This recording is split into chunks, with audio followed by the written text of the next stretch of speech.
Construction labour board की बैठक थी और उसमें एक मैटर रेज हुआ था कि एक सिंगल आदमी ने ही 1-1 लाख मज़दूरों की वेरिफिकेशन कर रखी है।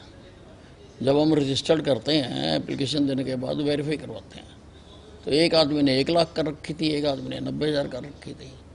अब ऐसा तो मुमकिन है नहीं कि एक आदमी इतने कर सके, इसलिए मैंने फैक्ट फाइंडिंग कमेटी बनाई है जिसमें एक नुमाइंदा सरकार का, एक नुमाइंदा मज़दूरों की तरफ से और एक नुमाइंदा एम्प्लॉयर्स की तरफ से उसमें रखा गया और उनको कहा कि 1 महीने के अंदर अंदर आप अपनी रिपोर्ट पेश करें। नहीं, वो मीटिंग में तो नहीं थे ना, मीटिंग में नहीं थे, तो जांच इसकी करके फिर ही बताएंगे इसको। नहीं, अभी तो बिना उसके तो जांच के तो कार्रवाई नहीं कर सकते ना। जिन्होंने की है वो नीचे ही करते हैं, जैसे तहसीलदार करते हैं जहाँ और कोई हमारे लेबर डिपार्टमेंट में जो लोग हैं वो करते हैं। तो इस प्रकार की वो एक शिकायत आई थी। और फिर दूसरी बात यह है कि कुछ सदस्यों ने ये मामला उठाया कि इसका एजेंडा हमें टाइम पर नहीं मिला और ये कल ही हमें एजेंडा मिला है और हमें पढ़ने के लिए और टाइम देना चाहिए। इसलिए मैंने मीटिंग को पोस्टपोन कर दिया और कहा कि भाई अगले हफ्ते जो है हम इसकी मीटिंग करेंगे, तब तक आप लोग एजेंडा पढ़ लो अच्छी तरह से। देखिए, जब तक फैक्ट फाइंडिंग कमेटी की रिपोर्ट ना आ जाए तब तक कहना कुछ ठीक नहीं होता। देखिए, भारतीय जनता पार्टी के शासन में संविधान पूरी तरह सुरक्षित है। संविधान के साथ जितनी छेड़छाड़ हुई है और उसकी मूल भावना को भी बदला है वो कांग्रेस के समय में ही हुआ। कौन से जो तुमने इसका कैरेक्टरिस्टिक बदला, तुमने संविधान के साथ सबसे ज़्यादा खेल और तोड़ मरोड़ जो हुई है वो कांग्रेस के शासन में ही हुई है। इमरजेंसी लगाई, 1 लाख से ज़्यादा लोगों को झूठे केस बना के जेलों में डाल दिया, लोगों की ज़बरदस्ती नसबंदी कर दी और मीडिया के ऊपर पूरी तरह से, जो कि एक पिलर है किसी भी जनतंत्र का, उसके ऊपर प्रतिबंध लगा दिया और धारा 356 का इस्तेमाल कितनी बार किया। बिना वजह इन्होंने उस धारा का इस्तेमाल कर करके बाकायदा चुनी हुई सरकारों को इन्होंने भंग किया, राष्ट्रपति शासन वहाँ पर लगाया। और संविधान जो बाबा साहब अम्बेडकर जी ने बनाया था उसमें कहीं भी ये नहीं लिखा गया था कि धर्मनिरपेक्ष शब्द नहीं था,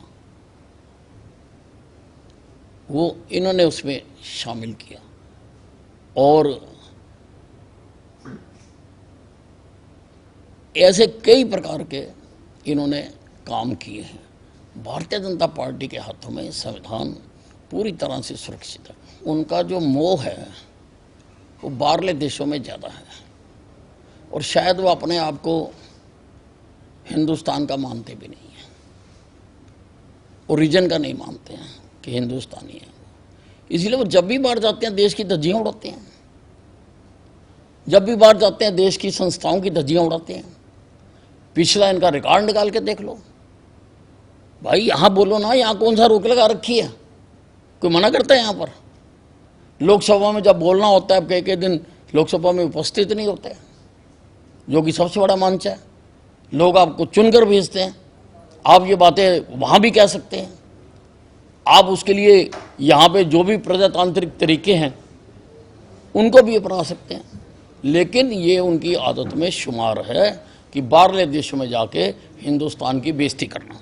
कि देश के प्रजातंत्र की रक्षा वही पार्टियां कर सकती हैं जिन पार्टियों के अंदर भी लोकतंत्र हो। कांग्रेस में कभी लोकतंत्र नहीं रहा। हमारी पार्टी में पहले वार्ड चुने जाते हैं, फिर मंडल प्रधान चुने जाते हैं, फिर जिला प्रधान चुने जाते हैं, फिर प्रदेश अध्यक्ष चुना जाता है, फिर राष्ट्रीय अध्यक्ष चुना जाता है।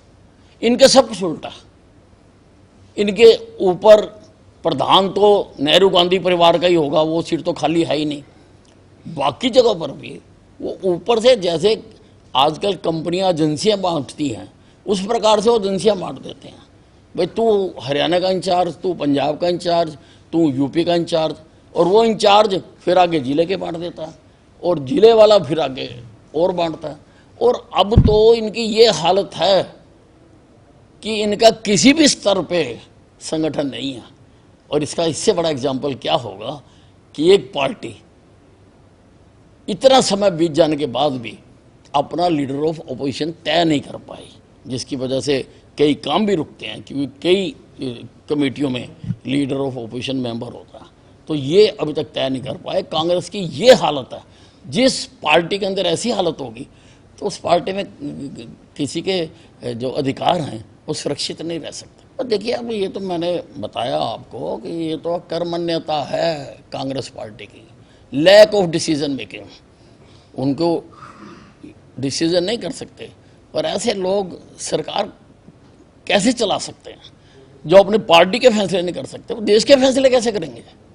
इनको तो पूरी तरह से सब जगह से इनको तो वैसे तो लोगों ने उखाड़ के फेंक ही दिया, लेकिन जहाँ कहीं इक्का दुक्का इनका नाम है वहाँ से भी उखाड़ के फेंकना चाहिए।